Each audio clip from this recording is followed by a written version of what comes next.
आज हम आपको बताते हैं कोशिका के मुख्य भाग यानी कोशिका के मुख्य भाग यानी कोशिका के कोशिकांग। पहला है कोशिका झिल्ली।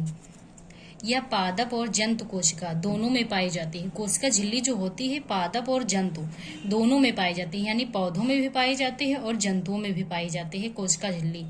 कोशिका के सभी अंग इसी झिल्ली में रहते हैं।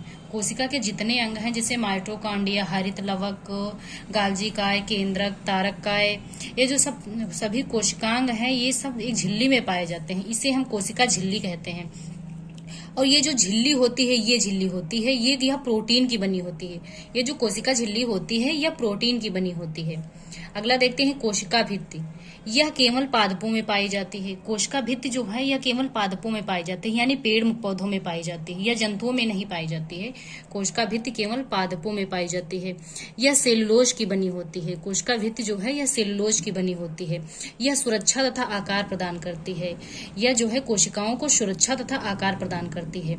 ये जैसे है ये कोशिका झिल्ली है अंदर वाली, लेकिन ये जो ऊपर वाली है ये कोशिका भित्ति है। अब झिल्ली के ऊपर दूसरी लेयर चढ़ जाएगी तो उसको और अधिक सुरक्षित महसूस होगा, तो और अधिक सुरक्षा प्रदान की जाएगी। अगला है माइटोकॉन्ड्रिया। इसकी खोज अल्टमैन नामक वैज्ञानिक ने की थी। माइटोकॉन्ड्रिया की खोज किसने की थी? अल्टमैन नामक वैज्ञानिक ने की थी, जो श्वसन में सहायक होती है। माइटोकॉन्ड्रिया जो कोशिका की श्वसन में सहायक होती है। ये श्वसन जो है कोशिकाओं में एक चक्र के रूप में चलता है जिसे हम क्रेब्स चक्र बोलते हैं। जो श्वसन है वो माइटोकॉन्ड्रिया के अंदर चक्र के रूप में चलता है जिसे हम क्या बोलते हैं? क्रेब्स चक्र बोलते हैं। जब क्रेब्स चक्र होता है तो एटीपी का निर्माण होता है। 3 एटीपी मिलकर ग्लूकोज का निर्माण करती हैं और ग्लूकोज हमें क्या देता है? ऊर्जा देता है, जो हमें कार्य करने के लिए, दौड़ने के लिए, लिखने के लिए आवश्यक है। ऊर्जा हमें क्या करने के लिए आवश्यक है? कार्य करने के लिए, लिखने के लिए, दौड़ने के लिए, बहुत से काम करने के लिए ऊर्जा हमें आवश्यकता पड़ती है। अगला है गाल्जी काय। इसकी खोज कैमिलो गॉल्जी नामक वैज्ञानिक ने की थी। गाल्जी काय की खोज किसने की थी? कैमिलो गॉल्जी नामक वैज्ञानिक ने की थी।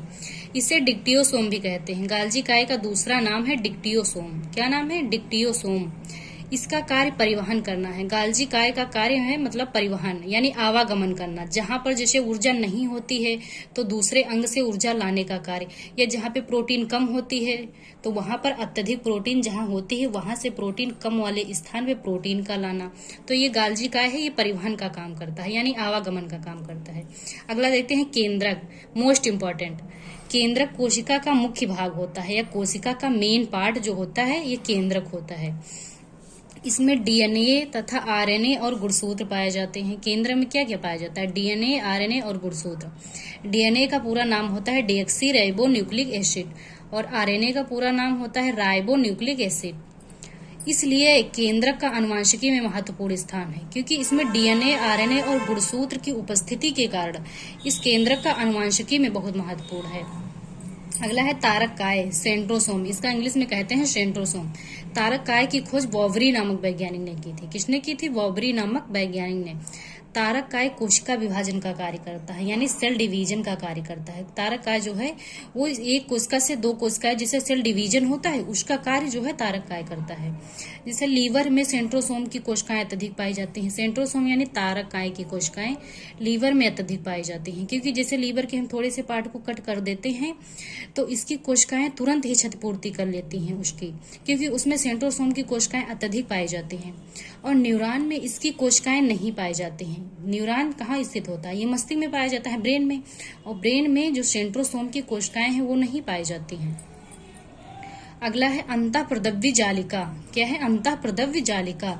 यह कोशिका के आंतरिक सुरक्षा प्रदान करता है। क्या करता है? कोशिका जो है उसको आंतरिक सुरक्षा या आंतरिक सहायता प्रदान करता है। यह आंतरिक कंकाल का निर्माण करता है। कंकाल यानी ढांचे का, कोशिका के जो आंतरिक ढांचा होता है उसका निर्माण करता है।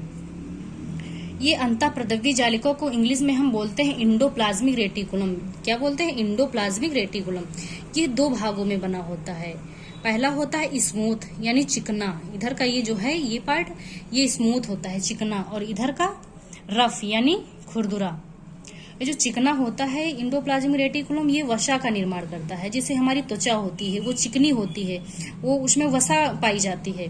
और ये दूसरा होता है खुरदरा, तो इसमें ये प्रोटीन का निर्माण करता है। अब ये इंडोप्लाज्मिक रेटिकुलम नहीं प्रोटीन का निर्माण करता है, इसमें जो छोटे छोटे राइबोसोम पाए जाते हैं ये प्रोटीन का निर्माण करते हैं।